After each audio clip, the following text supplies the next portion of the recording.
One of the most seen images of the whole holiday season is here for you today to stay curious as we celebrate what was the Star of Bethlehem. I'm Mark Marquette and saying welcome to our program today, a special holiday program about the most fabled star ever seen in the night sky. Think of the beautiful Christmas cards and holiday cheer cards that are being sent out this time of year.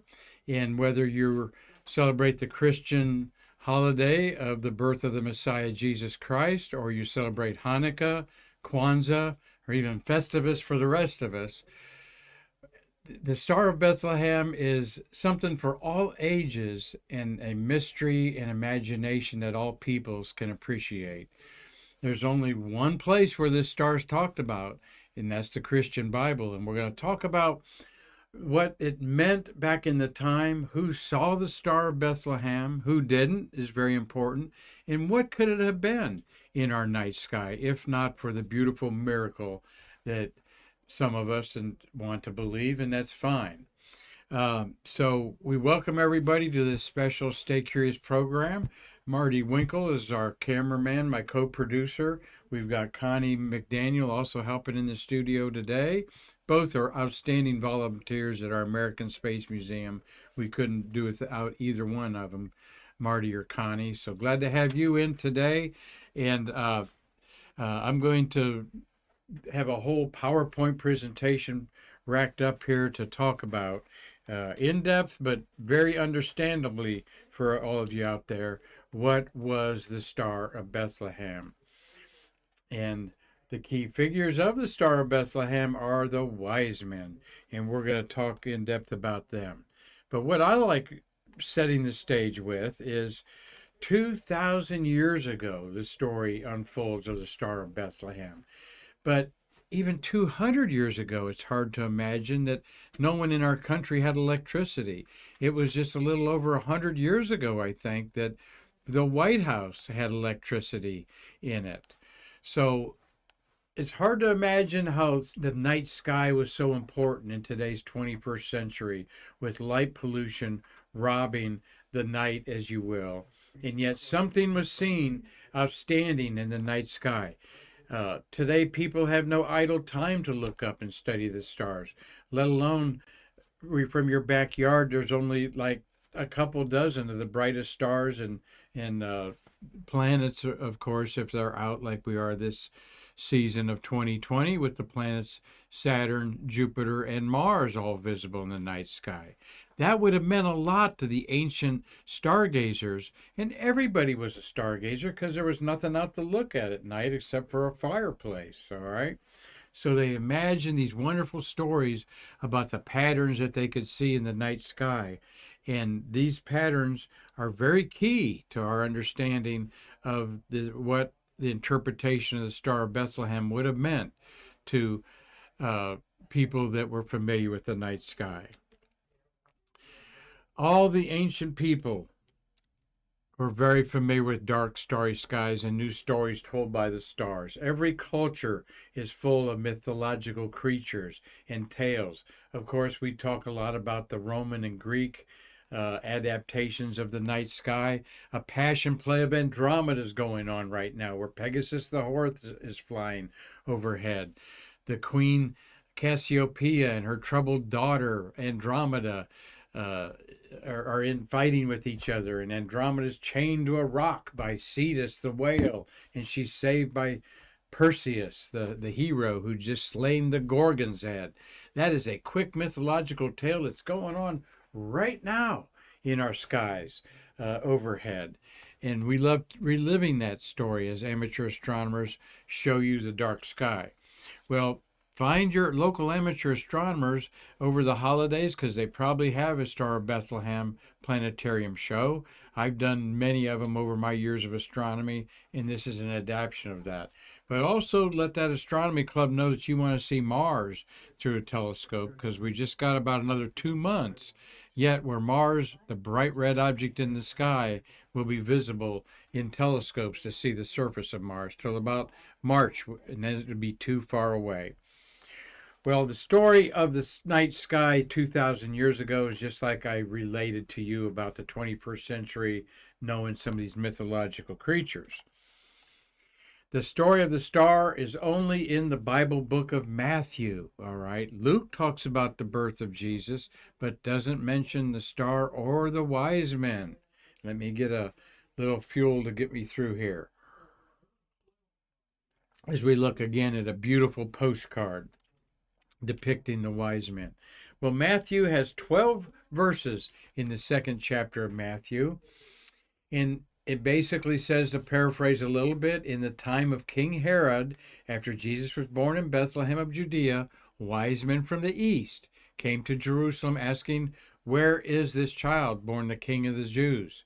For we have observed his star at the rising and have come to pay him homage."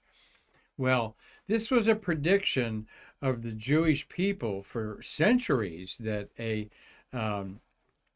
king would be born and be a savior to all of the believers on earth.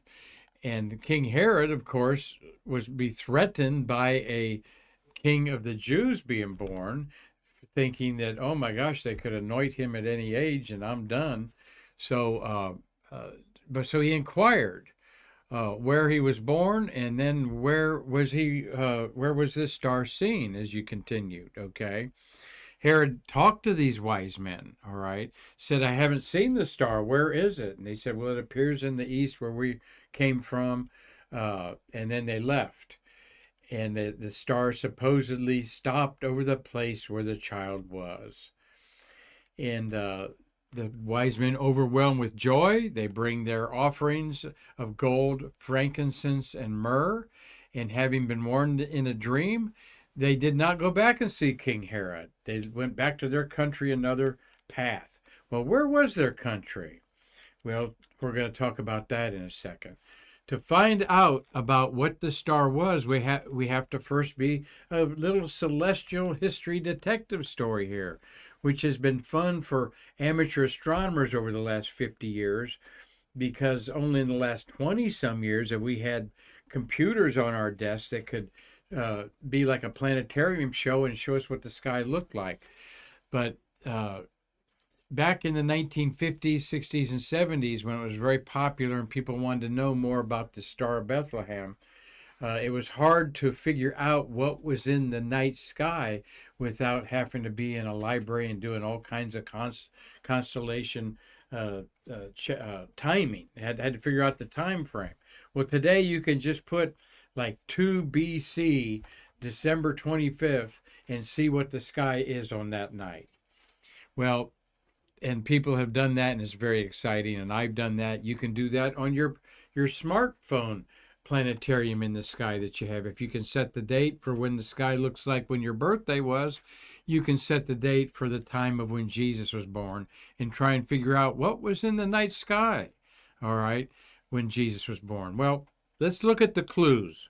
Jesus had to have been born when King Herod was alive. That's a no-brainer. So when we know when King Herod died, that'll give us the final, the furthest date that we could find. And we'll get to that. There was a Roman tax involved. That's described in the Bible book of Luke. That's why Joseph and Mary had to go back to Bethlehem, was to pay their taxes. And not everyone saw the star. King Herod said, "Where is this star?" He didn't go out in his balcony and see it.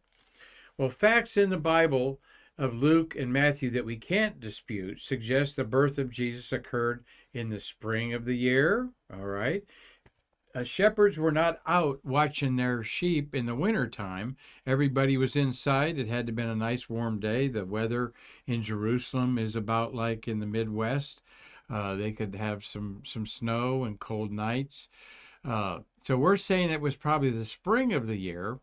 Herod had to be alive, and it had to have been after the Roman tax edict that Joseph and Mary went from to Bethlehem to pay their taxes. He had to go there because that's where he was registered, apparently. Well, let's look at King Herod.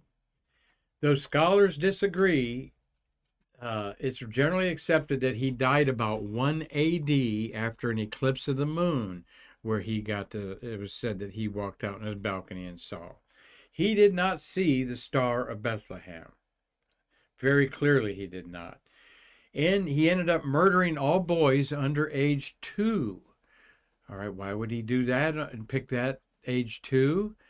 Well, Jesus, he feared, was at least 2 years old, maybe, when the wise men visited him and told him about the Messiah. Or was this a little bit after? Unclear. The Magi were warned in a dream to avoid the king because he was going to kill him.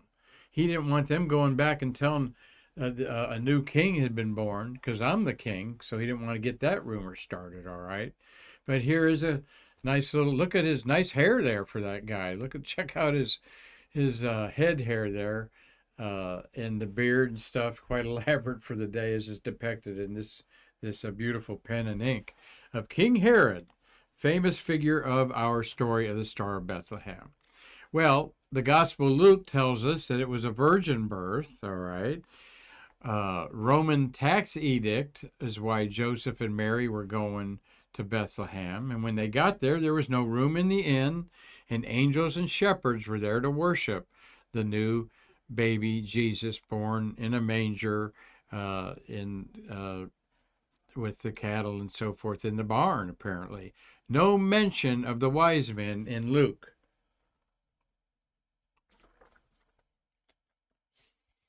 Well, which tax edict were Joseph and Mary going to answer? This is the Roman Empire, about 117 AD in the red. The white is the Mediterranean Sea and other affiliated oceans there, or seas there.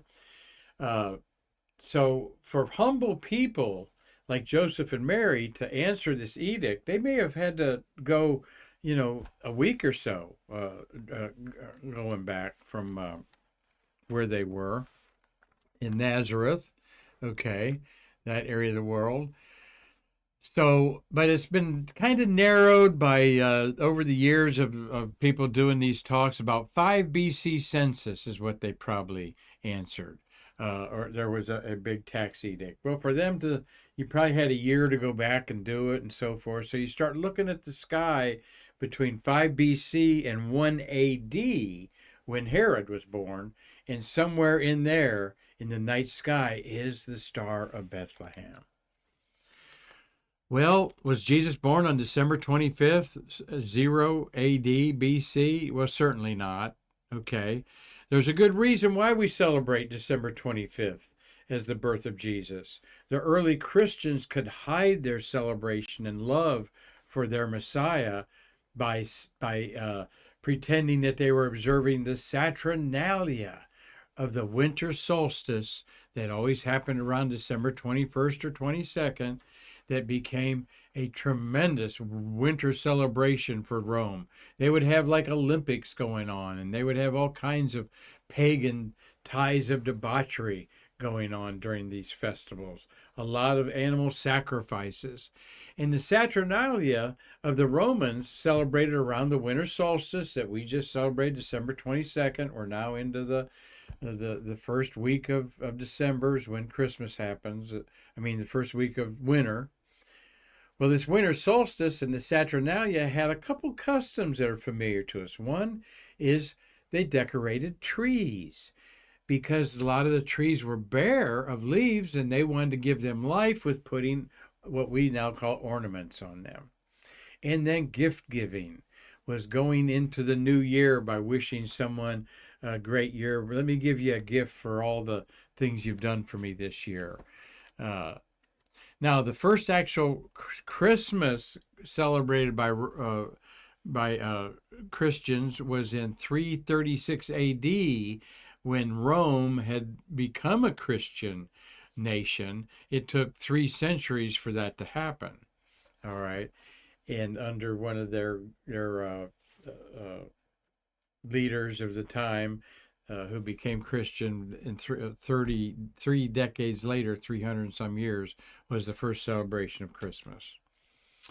So we must look at the night skies between, say, 6 BC and 2 AD of what's going on up there. And if you've got Stellarium is the planetarium program I use at home and on my phone. Think aquarium. Stellar is stars. Stellar aquarium. And that's a free download. Many of you have apps on your Apple devices, Android devices. Just go to your store and you can put in there a date. And then by manipulating the time, you can see quickly some of the planets moving up and down in the sky, and that's what we're going to do here. Keep in mind the true nature of stars as nuclear infernos of a nuclear reaction going on and emitting heat and light and energy in various wavelengths was not known until the 1800s, as we look behind me here. The first spectrograph of stars taken by John Herschel, the brother of the great observer William Herschel, done photographically, around the Civil War of America's time, 1860s. So we didn't understand that stars were like our sun, that our sun was just a star, all right, undergoing nuclear fusion as its hydrogen is exchanged to helium. And in the universe, matter is not destroyed, it's always exchanged into a different format. The stars held mystery, imagination, and unknown influences on mankind. They still do. Here is the Pleiades rising above a mountain in Damascus, Virginia, with the Taurus the Bull. The red star above me is the Taurus the Bull, the Eye, Aldebaran. And you see the Pleiades, the cluster above me. Ancient Native Americans used to think that Pleiades above me of 7 stars is where souls were escaping into the porthole of heaven when they died. Things like that was what was in the imagination and influence of the stargazing peoples all over the world. And of course, this involves putting names and patterns and boundaries on the stars of the sky, particularly those 12 patterns where the sun, moon, and 5 naked eye planets were always seen to wander, all right? Now, the sun, you couldn't see what star pattern it was, but they knew that the night sky during 6 months later was up in the daytime. So they could extrapolate that the sun was in the house of Leo, and therefore, bingo, your astrological sign is Leo, all right, or Aries, or Taurus, or Scorpio. And as the sun went around these houses, that had something to do with your destiny. Now, there was 5 wandering planets. The only other object that moved in the sky was, of course, the moon, and it went through phases, all right? Occasionally, they'd see a comet go through the sky. A comet in Greek means hairy star, all right? Hair is what coma means, so stars were hairy stars that moved through the night. They didn't understand those. In fact, they thought they were part of the atmosphere of Earth, including meteors. Meteor streaking through the night sky, they thought was a weather phenomenon. They being the ancients of thousands of years ago, Jesus' time, and all up till just really several hundred years ago when science said no, comets are objects way beyond our solar system that are sucked in by gravity and are ice balls like floating snowdrifts. Meteors are debris like sand and tiny rocks that burn up in our atmosphere. But back in the ancient world, they thought these were atmospheric phenomena. Even to up to the 1800s, they thought meteors were part of the atmosphere. Thus, you have meteorologists, our weathermen and women out there. So, but there was also 5 stars that would move up in the sky and move around and stay a little bit of time in each of these houses of the zodiac. And that's what they gave these houses. They thought they were places where they would influence man's destiny, all right? And rulers of kings and queens would have astrologers do their horoscopes, and that's why it's such a prominent thing in society today, though real astronomers like myself consider it to be the comic books of stargazing. but still, it's a good way to learn the outlines of some of the zodiacal constellations.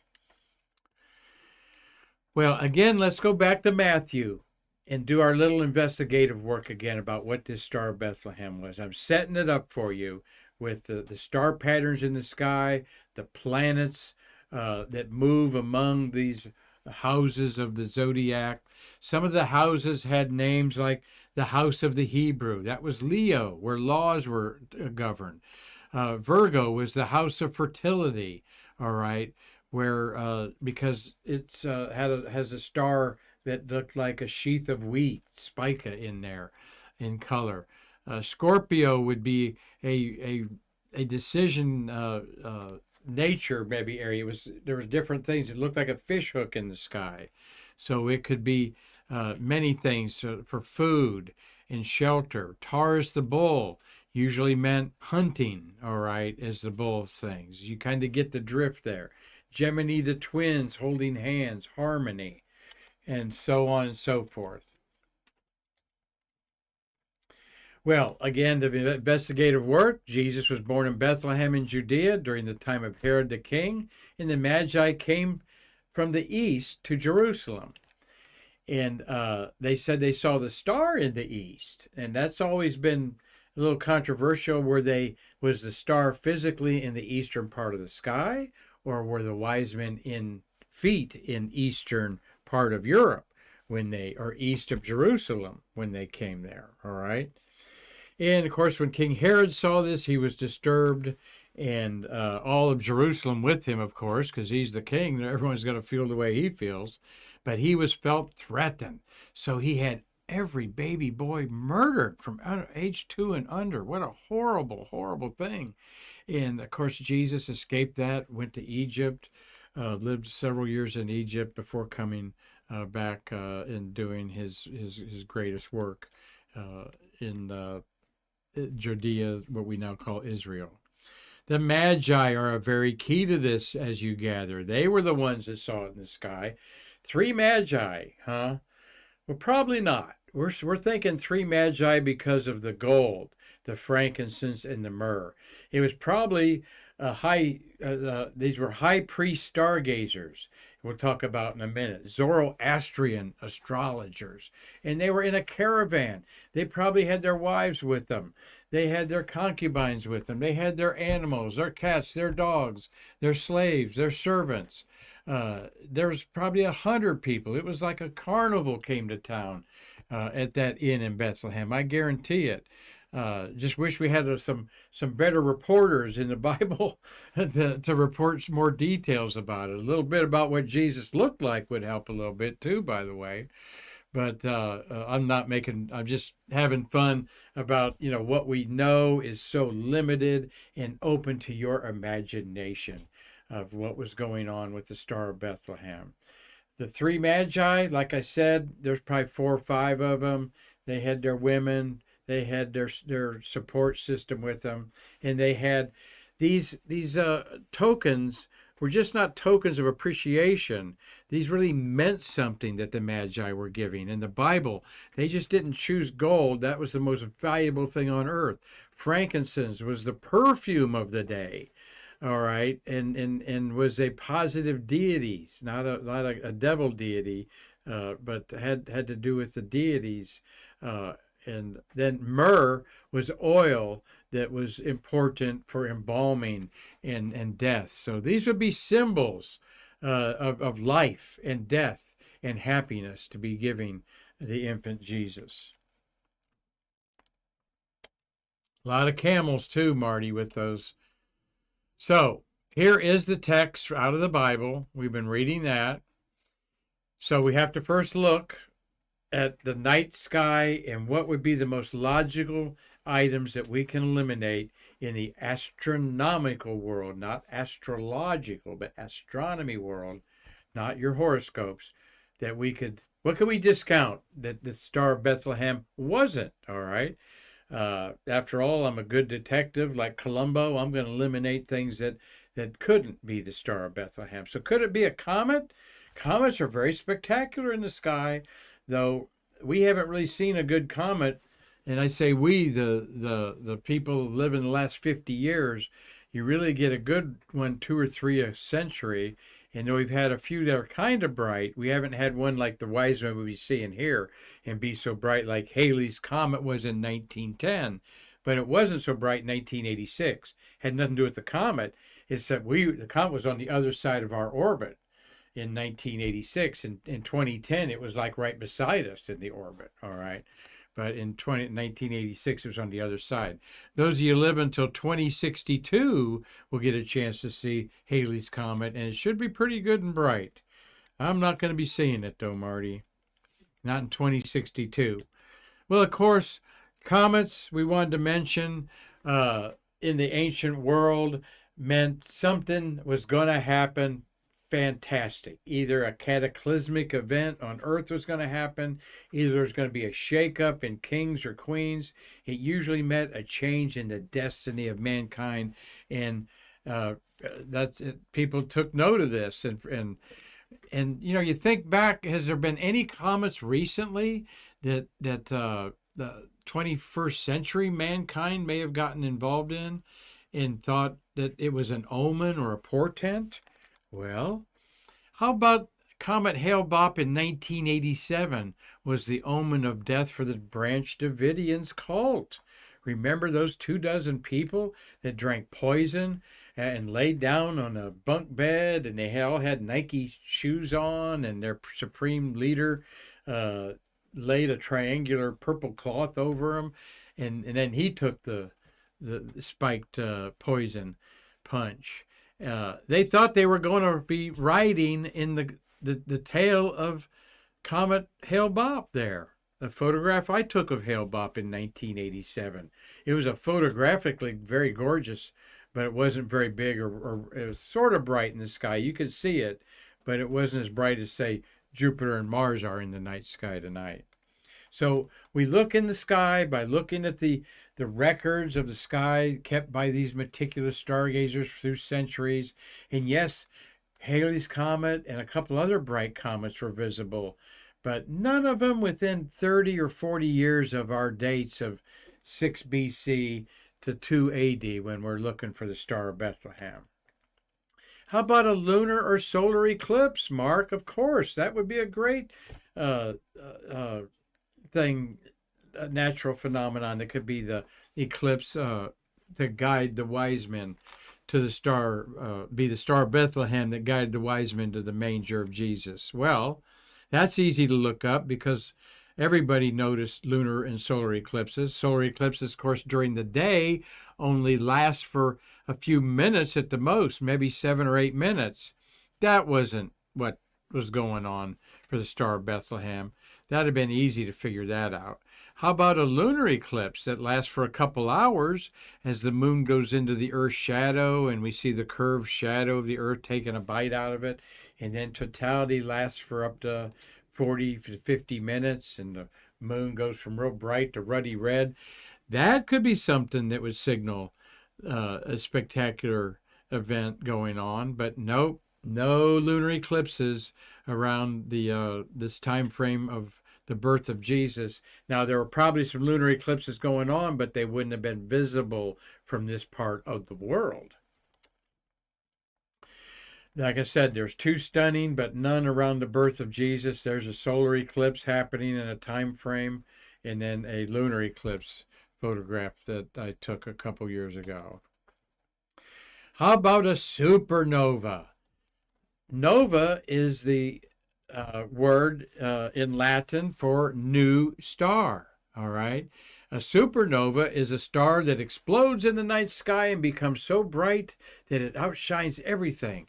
And some of these nova or supernova can be seen in the daytime. Now, that is what I thought was probably the Star of Bethlehem in my teenage years when I was investigating this on my own. And, you know, a supernova would stay in the same place in the sky and look like it's over a certain area of land by a kind of perspective deal. But so we look around, and the supernova would have been well known by all of the record keeper stargazers of the day.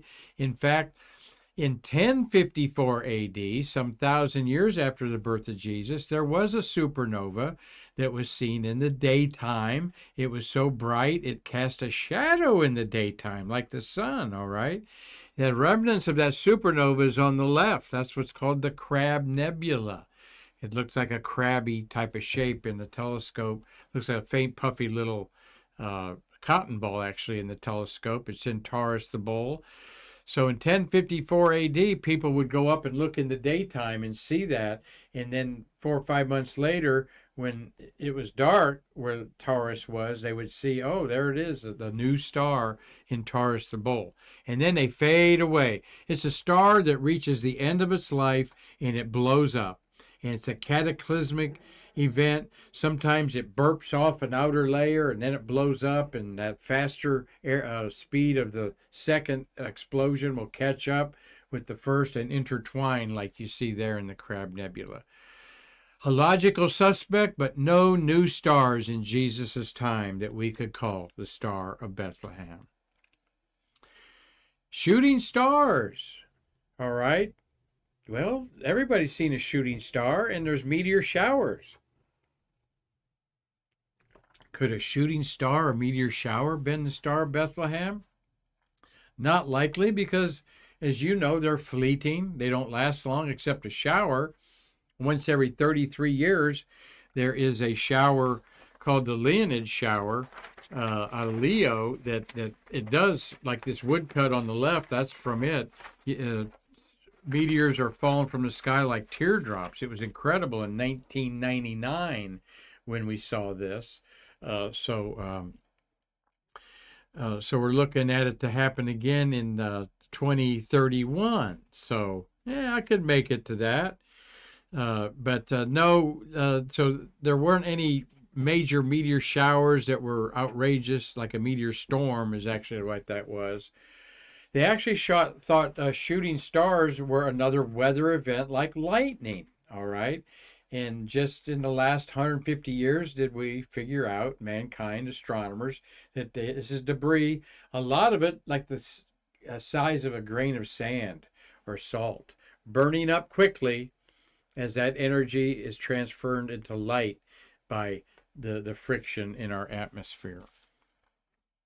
No meteor shower, though, for meteors are predictable and well known to ancient stargazers. They would know the annual patterns. They didn't know what caused them. Like I said, they didn't know the Earth was plowing through a bunch of debris that's always there in our orbit, much like when you go over a bridge in the summertime that may have a bunch of mosquitoes swarming on it over the water, and you get a bunch of bugs on your windshield briefly that you didn't get further away from that stream. Rare bolides are too also fleeting, like sporadic meteors. A real bright meteor is called a bolide. Those just don't last long enough to direct the wise men. So you can eliminate the star. You can eliminate as being the star comets, meteors, eclipses, and supernova or new stars. So what was the Star of Bethlehem? Well, the only ones who were to see it were the wise men. We call them magi. We call them stargazers of today. The magi were Zoroastrian priest astrologers from Persia, which is today's Iran and Iraq. All of antiquity, we know that the region of Mesopotamia, where the Garden of Babylon was and so forth, is the cradle of civilization. That is where today's Iraq and Iran is, those war-torn areas there. So historic to the beginnings of mankind thinking when looking up all of the why and the wherefore that we know about our universe today. These magi of 2,000 years ago were right on the cutting edge of any of the stargazing tools and primitive, of course, there were telescopes, but they had primitive things like sextants and others, and then started charting what they saw in the sky. And there's a lot of famous Arabic astronomers, and this is why we have a lot of Arabic names of stars up there. Aldebaran's in the sky right now, Sirius, Betelgeuse, All right. Betelgeuse is Arabic for armpit of the giant because that's a bright red star in Orion the hunter. So many stars. A lot of them begin with AL. All right. For centuries, Zoroastrian priests looked for a sign in the heavens of a Hebrew Messiah predicted in the Old Testament book of Micah, chapter 5, verse 2.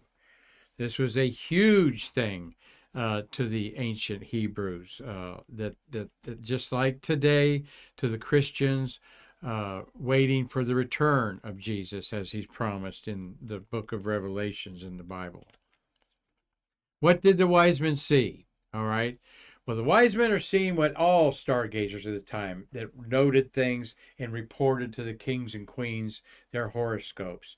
First, the planets were wandering among these fixed star patterns, the houses of the zodiac. Mercury was the fastest. It would go around the sun about four times a year. They didn't know it was going around the sun, but it would pop up in the evening sky twice a year and the morning sky twice a year. They called it the fastest messenger. It was the fleet messenger of the Roman gods. Also, some cultures had Mercury as two objects, Vesperus and Hesperus, because they didn't know the morning star was different from the evening star. Also with Venus that we see in the morning and evening. You never see Mercury or Venus at midnight or after 10 o'clock at night. They're always setting because they're close to the sun. They're between the earth and the sun. Venus, because of its white light, was known for purity and beauty, and that makes sense. Mars, that we see in our night sky in the east right now, is red, war and power. Obviously, it looks like a drop of blood when you go out here this Christmas season.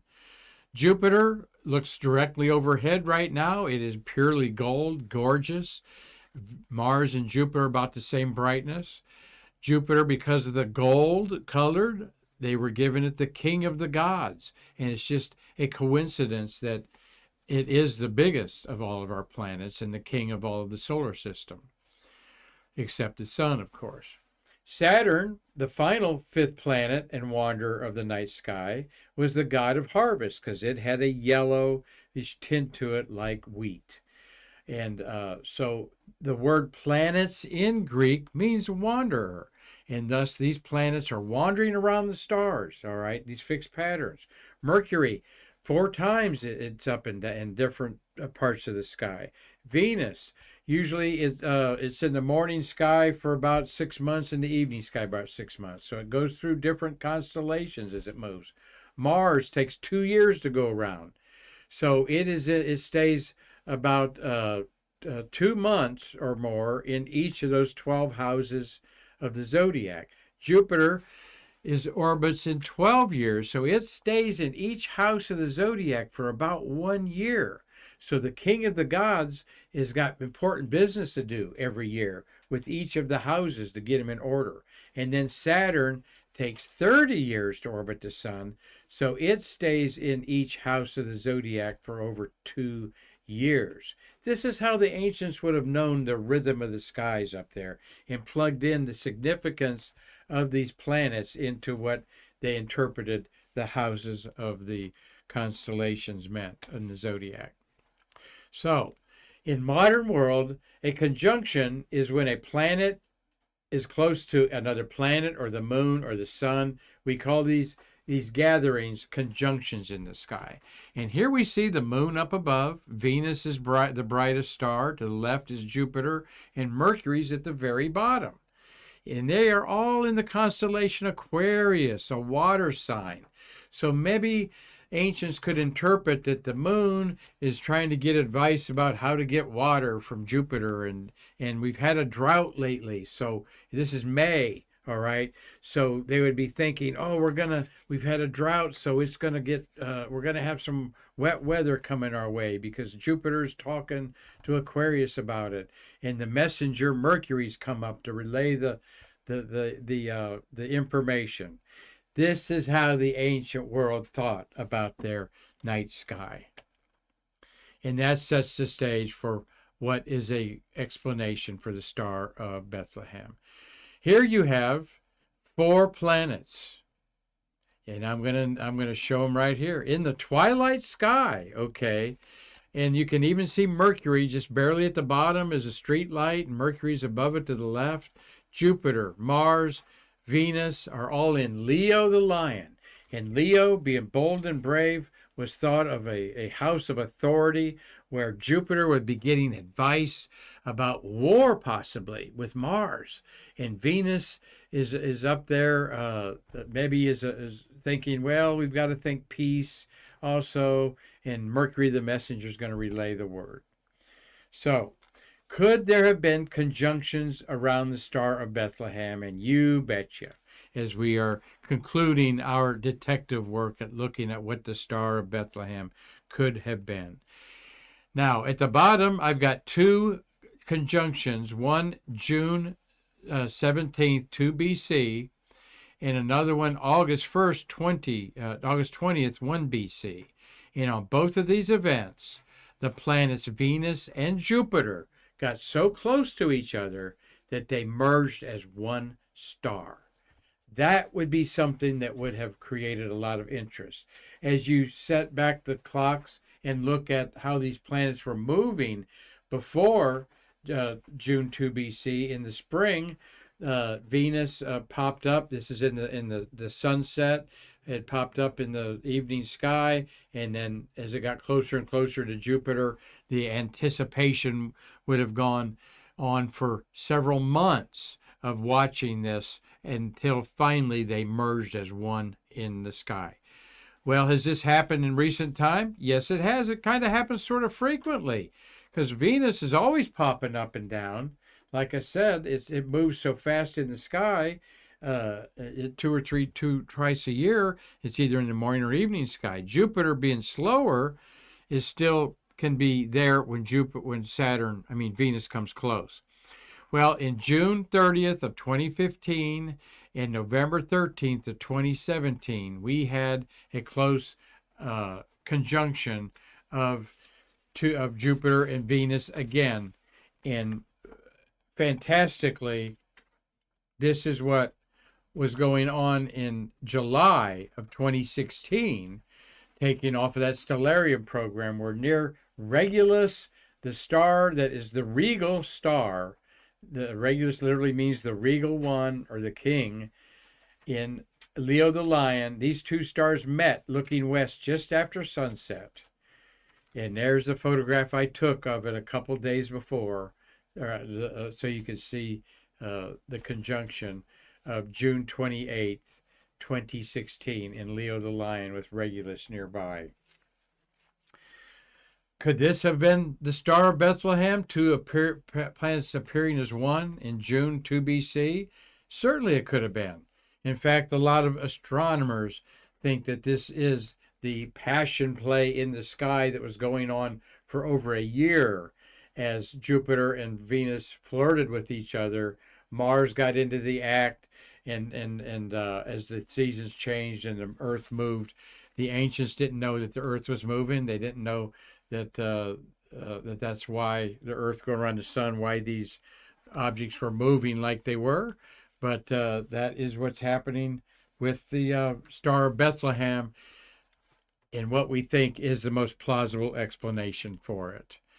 Or a simple miracle. You're welcome to believe a simple miracle all you want, of course, because the real message of the season is the birth of the Messiah is the real star of our Christian community season and celebration of Christmas.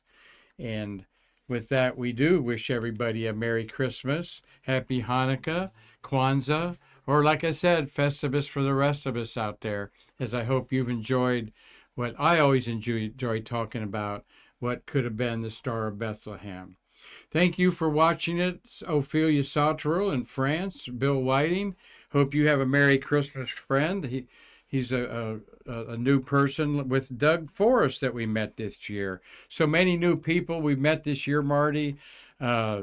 Steve Hammer, thank you for your kind words. Steve is Next week, we're going to talk about a top 10 of the year, and Steve sent his in.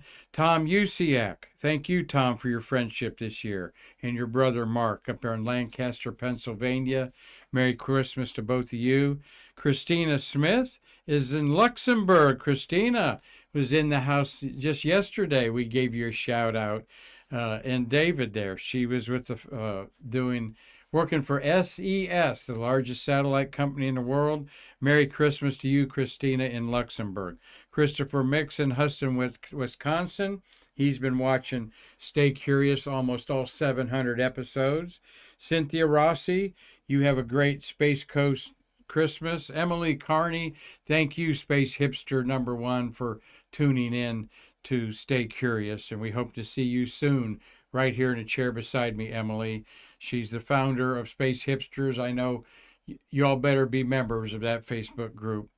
John Christman's watching. Carlton Bailey. Hey, Carlton, give you a shout out. Tony Achilles. Merry Christmas to you, my friend. Dave Stangy. It's 7 degrees up there in Michigan. My mom's in Findlay, Ohio. It's 40-degree winds are blowing for about a 50-degree wind chill. It's horrible. Larry Pusker, I know you can't wait to get out of Michigan to get down here and warm up, and we look forward to seeing all of you in 2023 as we are blessed at this holiday season with wonderful friends and a great following on Stay Curious.